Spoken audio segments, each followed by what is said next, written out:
Hi everyone, it's Keely. Welcome back to my channel for another round of Is She Dying or Is She Already Dead?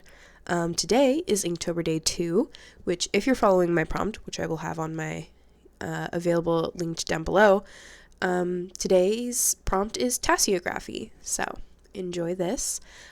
First I'll start out with my materials. I used Fineline masking fluid. This is superb. As always, my Canson XL watercolor paper in 9" by 12". Micron pens in 0.05 and jelly roll pens in white, and my dollar Rowney black India ink, which is trusty as always. So, see, you hear that? That's the death creeping in. Happy Inktober Day 2, everyone. Props to everyone who woke up this morning and went, damn, I'm going to participate yet again. I just want to say you are the real MVP, and thank you for being here. So, Inktober Day 2. Okay, not gonna lie. Inktober Day 1 got off to a bit of a rocky start, you could say. I was not exceptionally happy with yesterday's Inktober. After I did it and took pictures of it, I looked at it and went, huh, her hands are far too small, and her head is far too large. But we're going to ignore that because honestly, I don't have the time to redo an Inktober. You know what I'm saying? So, but yeah, I'm way happier with how this one turned out. This one, I feel like conceptually was a much better design anyway. Like I felt like it was better composed and was more interesting to look at, though they're not that different. But I do want to say I'm not going to just have waist up girls as my Inktober this year, which may surprise all of you. I do actually have, I'm going to go on a limb and say several Inktobers this year that include backgrounds. I know.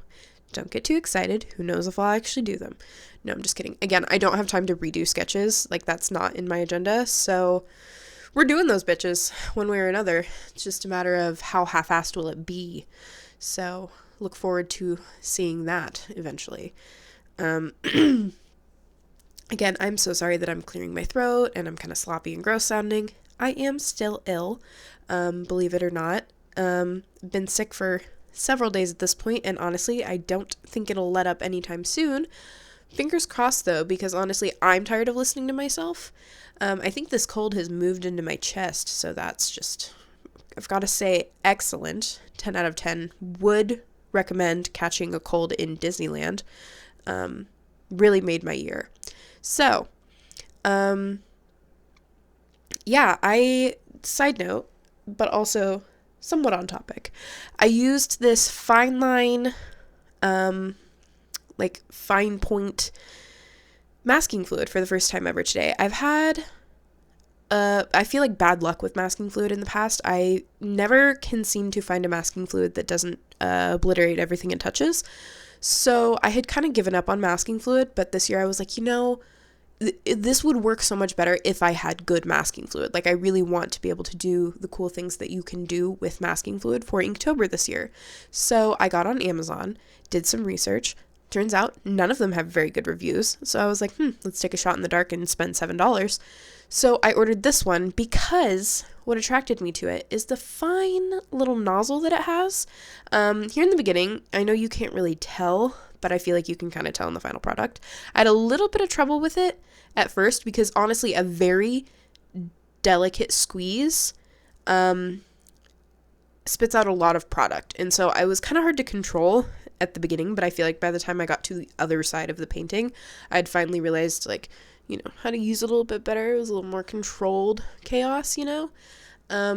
So hopefully in more Inktobers down the line here in a few days, I will be able to use this with a little more finesse. But I actually really enjoyed this. You will see me very satisfyingly, may I add, pick this masking fluid off here in a bit, and it did not damage my paper. Again, didn't have time to test it because this shit does kind of take a while to dry. I left it for, I think, about 45 minutes.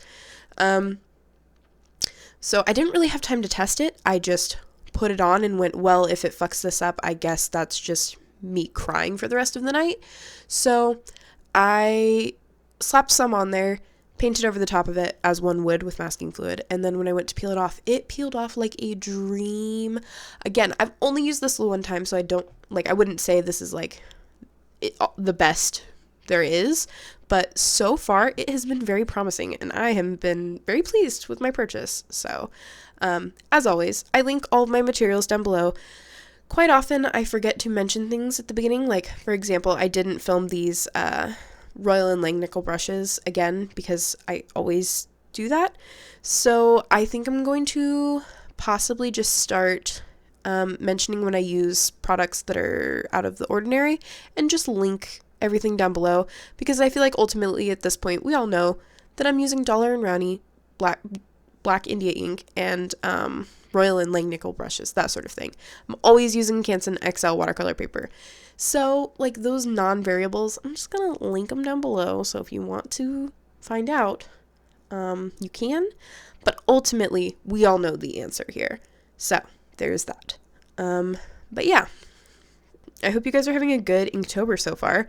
I have been loving seeing all of your submissions. I'm very excited for more of them. Tasseography was a day that I was very excited for, because in general, things like, artwork that contains things like tasseography or palmistry or, those sorts of like divination tools, makes me really happy personally. So I love seeing other people make artwork like that, if that makes sense. So yeah, I'm really excited to see what you guys do for tasseography. So I'm pretty jazzed for that. Also, side note, I know we haven't gotten there yet, but her fingernails. Okay, so I feel like I have this tendency to always just do fingernails black or like a solid color or something. And I always like have an inner drive to do little nail art on them, because I would never do that for myself, but for the purposes of my artwork, I feel like it would be very cute. So I got in real close with my finest little brush that I had and painted her some teeny tiny little like pinstripes on her nails. Again, don't think anyone would notice that. Don't think anyone gives a shit, but I did that and it's very cute. No, I know this is only day 2, but this is easily like my favorite Inktober so far.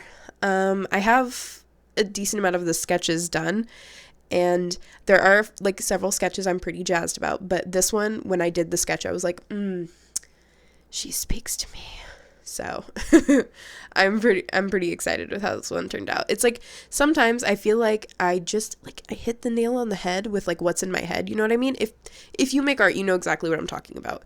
Sometimes it looks exactly as it did in your head, and that was this for me, and so it was very satisfying to finish this piece of artwork because it turned out exactly how I wanted it to. So that was pretty cool for me. Oh, okay. Well, I feel like I've talked about nothing for long enough. I hope you guys enjoy the rest of this video. I hope that you are all enjoying your Inktober and October so far. Please feel free to tag me in your artwork. As always, I will have the prompt for this down below if you'd like to selectively contribute to certain days, or if you'd like to start a day late. That is all up to you. But I will have it linked down below in case you just want to have a look and see like maybe what tomorrow will bring. So I hope that you are all looking forward to more of these videos, and I will catch you all in the next one. Bye!